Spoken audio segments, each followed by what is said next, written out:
The movie opens as we meet two Mormon missionary girls named Sister Paxton and Sister Barnes. They are on a mission to spread their faith and convert as many people as possible. Paxton is worried because she has not been able to convert a single person during her time as a missionary. Barnes, on the other hand, appears more confident, since she has already managed to convert 8 people. The two young women then go around town trying to spread their message, but no one is interested in hearing them.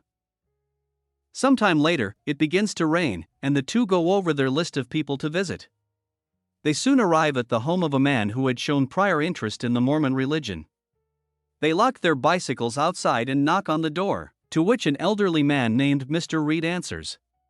He warmly greets them, and Paxton begins to recite the speech she has memorized, but Reed notices the rain and invites them into the house after mentioning that his wife is inside. Upon entering, the girls hand their rain-soaked coats to the old man. After leaving them in the living room, Reed goes to the kitchen and returns with 2 sodas and a candle. He mentions that his wife is very shy and is currently making blueberry pie in the kitchen. The girls, who can smell the pie, say she should also be in the room, so Reed assures them that she will arrive shortly. Up next, Reed asks them about their personal lives. They answer very cheerfully, and Paxton even reveals that she wants to be reincarnated as a butterfly just to follow around the people she loves. But then, the old man suddenly asks an uncomfortable question about their views on polygamy.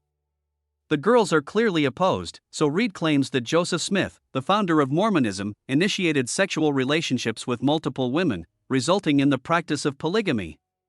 He claims that Smith encouraged other Mormon men to have multiple wives as well. Therefore, Reed believes that the entire foundation of this religion is riddled with brainwashing. Amidst this conversation, Barnes asks about his wife, so Reed says he will go find her. After he leaves the room, Barnes examines the lit candle and is shocked to discover that the aroma of blueberry pie is coming from it, rather than the kitchen. But before she can tell her friend, the old man returns and asks them to follow him inside, where his wife awaits them. But before they enter, Barnes pretends to receive a phone call from her superior, so Reed gives them some time. Barnes then anxiously tells Paxton that they should leave, as she has sensed something strange about the man. The two proceed to the front door, but soon remember that the key to their bicycles is in Barnes' coat. Regardless, they attempt to open the front door, but it is also locked, and they cannot open it no matter how hard they try. The girls also try to call someone from the church, but the director decides not to include a signal in this situation. At this moment, the lights suddenly go off, and with no choice, the girls decide to find Reed and ask for his help. They walk down a dark hallway and soon arrive at a study room with 2 further doors, where they find the old man. The girls explain that their superior called and asked them to return to the church. Hearing this, Reed happily agrees to let them go and returns their coats. However, the girls are shocked to discover that the bicycle key is not in Barnes' pocket but in Paxton's. Regardless, they decide to leave and ask the old man to open the front door. But he shockingly reveals that it's not possible because the locks are on a timer and won't unlock until the next morning. The only way out is through a back door.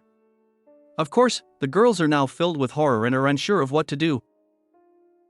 Even worse, Reed suddenly tells them not to lie, as he knows that no one actually called them. He reveals that the roof and walls of the house are covered with metal, which blocks any network signal. Frustrated, Barnes points at the 2 doors and asks which one leads outside, but Reed doesn't give her a clear answer. Paxton then asks him to bring his wife, so she can accompany them on the way out.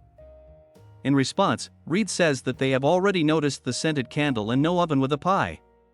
But they still think that his wife exists, just as they continue to believe in God, only because it was instilled in them since childhood.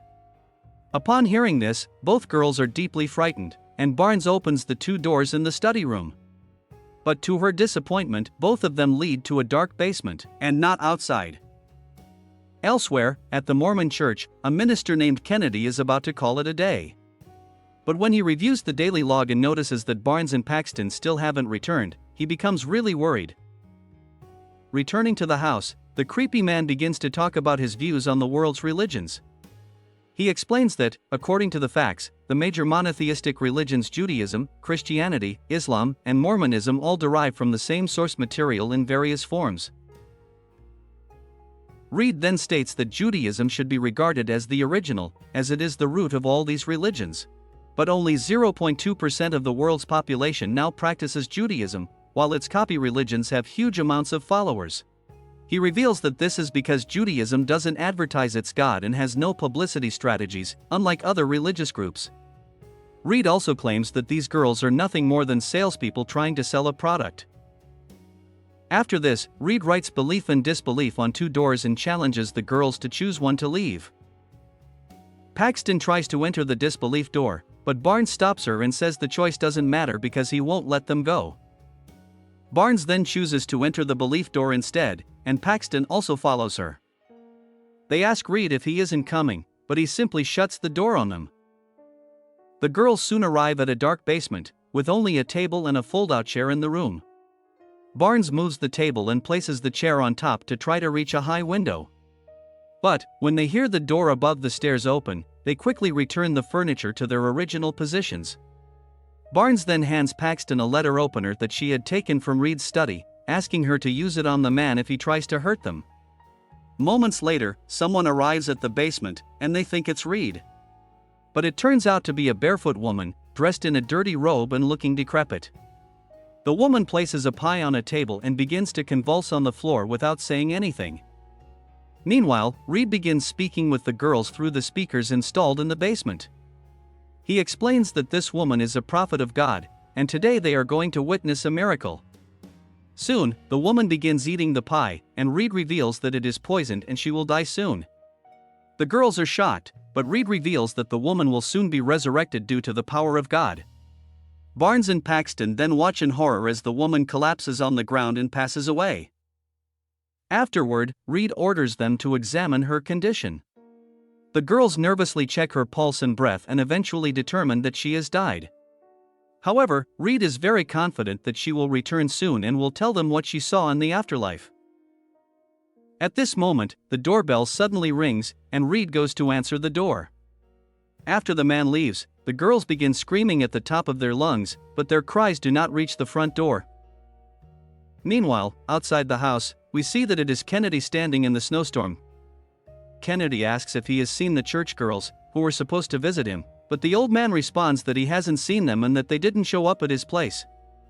On the other hand, the girls watch through the small gap underneath the locked door of the basement and notice a matchbox on the rug. They decide to set fire to the rug, hoping that the smoke will alert the minister.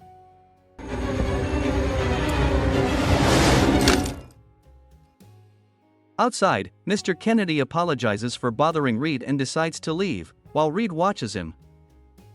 Back in the basement, the girls manage to reach the matchbox. But when the girls get down the stairs, Paxton notices that the woman's body has moved slightly from its original position, but Barnes brushes her off and focuses on trying to light the matches. Unfortunately, Barnes struggles to light the matches. And then this happens.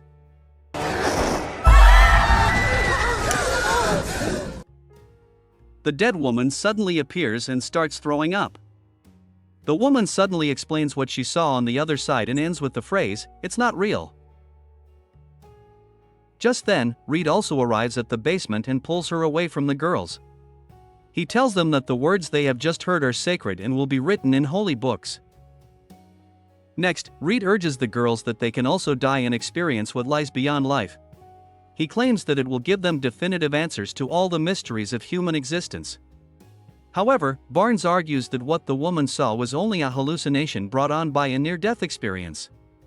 She explains that when she was a child, she got sick after food poisoning and was declared clinically dead. At that time, she also saw all the things the woman described, before finally coming back to life. After saying this, she hints Paxton to begin the attack. But before Paxton can proceed, Reed suddenly slits Barnes' throat with a knife. The sight terrifies Paxton, and she begins to frantically bang on the door, while screaming for help. However, the old man calmly watches her and tells her not to be afraid. He claims that Barnes will come back to life any moment, just like the earlier woman. Soon, a few minutes pass, but the girl still doesn't revive, so Reed cuts open her right arm and removes a metal object from inside her. He then shows it to Paxton and claims that it is a microchip, claiming that Barnes is not a real person, but a computer program inserted into this simulation. Reed explains that this is why Barnes cannot be resurrected.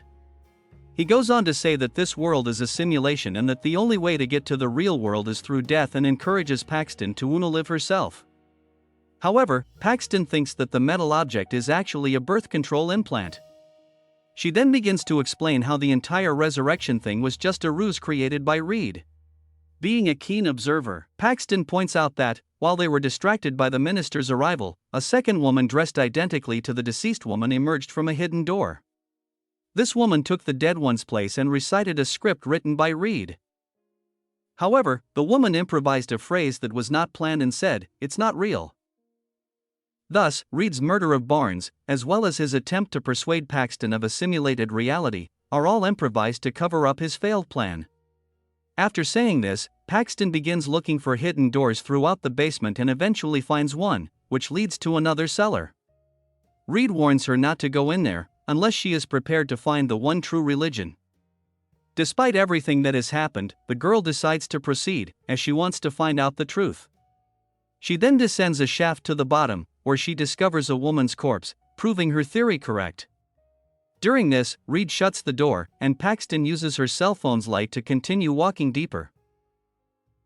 She starts to explore the tunnels and finds many doors and rooms, filled with occult symbols and signs of satanic practices. Soon, she discovers a door locked with their bicycle padlock and finds the key to it inside her pocket. After unlocking the door, she is horrified to discover this.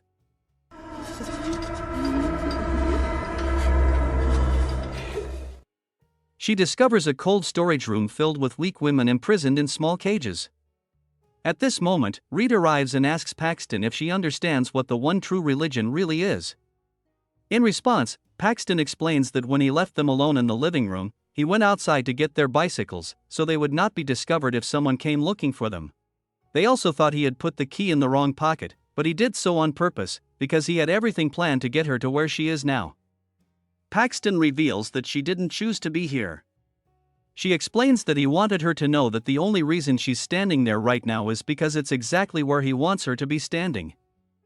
Thus, she has finally discovered the only true religion, which is control. Upon hearing this, the old man is impressed and admits that she is right.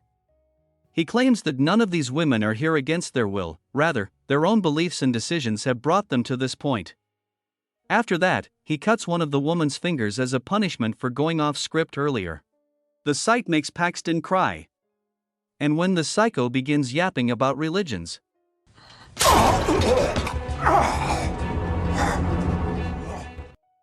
she seizes the opportunity to stab him with the letter opener Barnes gave her earlier. Paxton dashes through the underground corridors, climbing a staircase, until she finally reaches the study room. She barricades the door with a table, but soon realizes that all of the doors in the house are locked. In the end, she concludes that the only way out is to go downstairs and find an exit. But unfortunately, as soon as Paxton reaches the basement, Reed stabs her in the stomach. They both collapse to the ground, injured. Reed, with his last remaining strength, asks her to pray for them.